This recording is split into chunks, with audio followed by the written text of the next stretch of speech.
ಫಸ್ಟಿಗೆ ತುಂಬ ಸೀರಿಯಸ್ ಆಗಿ ಓದಿತ್ತು.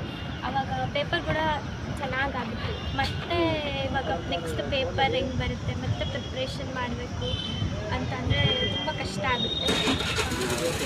ನೋಡಬೇಕು ಇವಾಗ. ಅಂದರೆ ಇದು ಪರ್ಮನೆಂಟ್ ಸೊಲ್ಯೂಷನ್ ಅಂತೂ ಅಲ್ಲ. ಮತ್ತು ಯಾಕಂದರೆ ಲಾಸ್ಟ್ 10 ಇಯರ್ಸ್ ಕೂಡ ಹಿಂಗೆ ಆಗಿತ್ತು. ಮತ್ತು ಅವಾಗೂ ರೀನೀಟ್ ಮಾಡಿಸಿದ್ರು. ಪದೇ ಪದೇ ಹಿಂಗೆ ಆದರೆ ಪರ್ಮನೆಂಟ್ ಸೊಲ್ಯೂಷನ್ ಅಂತೂ ಅಲ್ಲ ಇದು.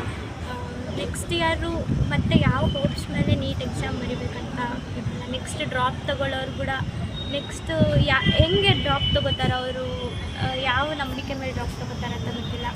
ಸೊ ಒಂದು ಲಾಸ್ಟ್ ಇಯರೇ ತುಂಬ ಸ್ಟ್ರಿಕ್ಟ್ ಪನಿಷ್ಮೆಂಟ್ ಏನಾದರೂ ಸಿಕ್ಕಿದರೆ ಮತ್ತೆ ಈ ವರ್ಷ ಹಿಂಗೆ ಆಗ್ತಿರ್ಲಿಲ್ಲ. ಈ ಸರ್ಕಾರ ಏನು ಮಾಡಬೇಕು ಅನಿಸುತ್ತೆ? ಒಂದು ಸಿವಿಯರ್ ಆ್ಯಕ್ಷನ್ ತೊಗೋಬೇಕನ್ಸುತ್ತೆ. ಬಿಕಾಸ್ ಆಲ್ರೆಡಿ ಇದು ಫಸ್ಟ್ ಟೈಮ್ ಅಲ್ಲ, ಆಲ್ರೆಡಿ ತುಂಬ ಸರಿ ಆಗಿರೋದು. ಮುಂಚೆನೇ ಇದ್ರ ಬಗ್ಗೆ ಆ್ಯಕ್ಷನ್ ತೊಗೊಂಡಿದ್ರೆ ಮತ್ತು ಈ ವರ್ಷ ನಮಗೆ ಈ ಥರ ಆಗೋ ಚಾನ್ಸ್ ಸಿಗ್ತಿರ್ಲಿಲ್ಲ. ಈ ಸರಿ ತುಂಬ ಸಿವಿಯರ್ ಆ್ಯಕ್ಷನ್ ತೊಗೋಬೇಕು ಅಂತ ಅನ್ಸುತ್ತೆ. ಈ ಸರಿ ಯಾವ ಥರ ಪ್ರಿಪ್ರೇಷನ್ ಆಗ್ತೀರಿ ಜೂನ್ಗೆ? ನೋಡಬೇಕು ಸರ್. ಯಾಕಂದರೆ ಫಸ್ಟಿಗೆ ತುಂಬ ಸೀರಿಯಸ್ ಆಗಿ ಓದಿದ್ವಿ. ಇವಾಗ ಮತ್ತೆ ಅದೇ ಥರ ಓಕೆ.